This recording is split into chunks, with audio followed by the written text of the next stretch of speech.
Hi guys, how's it going? Byron Mitchell here. Today I'm going to teach you guys how to do 360 backflips.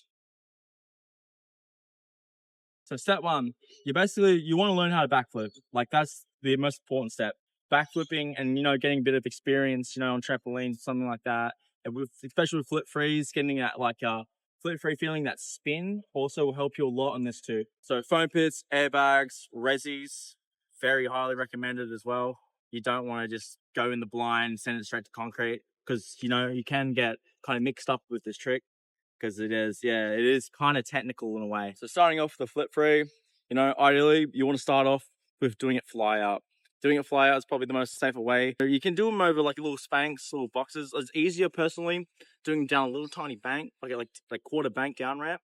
But we got a fly out here, and it's probably the best way to learn it for now for a beginner. So I'm gonna get into what it feels like doing the flip free. So it feels like, say you did a backflip, right? And that upside down feeling. It's like you're backflipping, but you're kind of taking off like that, and you're pinning yourself.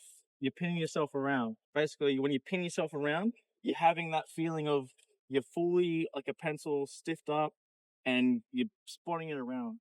Basically, with flip frees, you're kind of blind because it's more of those feeling tricks. You gotta feel where you are in the air. I know it's hard to explain, but so we'll go over to the water pipe. All right, so got a fly out over here again. Gonna go up.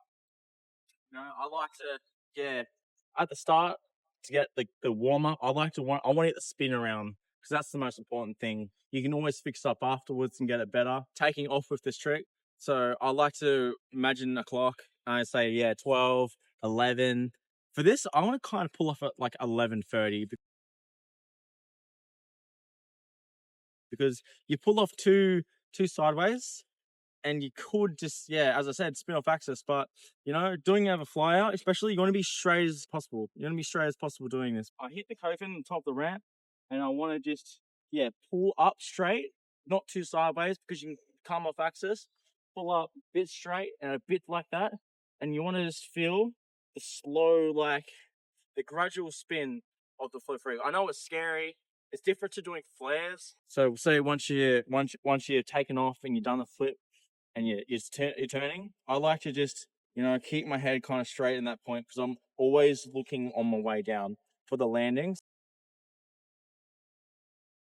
I try to keep back straight as I can on that. So when I turned, I was making sure I was completely back because you don't want to spin sideways because I can't stress that enough. Don't spin too sideways because you can seriously hurt yourself. So with the landing, right, you're coming around in free. I like to extend out a bit.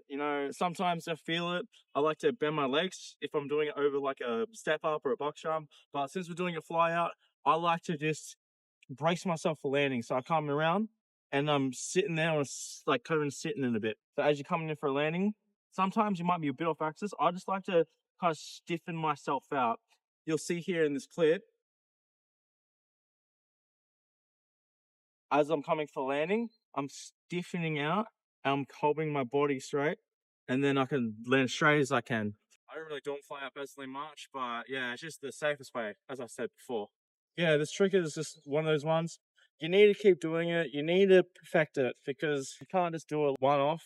If you want to, get really good at these tricks, and trust me, these are really good feeling tricks. Every screw is different, have different ways of doing things. You could be goofy backside, you could be regular front side. You can do all these ways, different feet placements. But basically, this trick is all the same concept. It's all about knowing where you are, having that air awareness about how to execute it. It's one of those tricks where it could be different all the time. You need that like same routine, and like doing the flip and the free.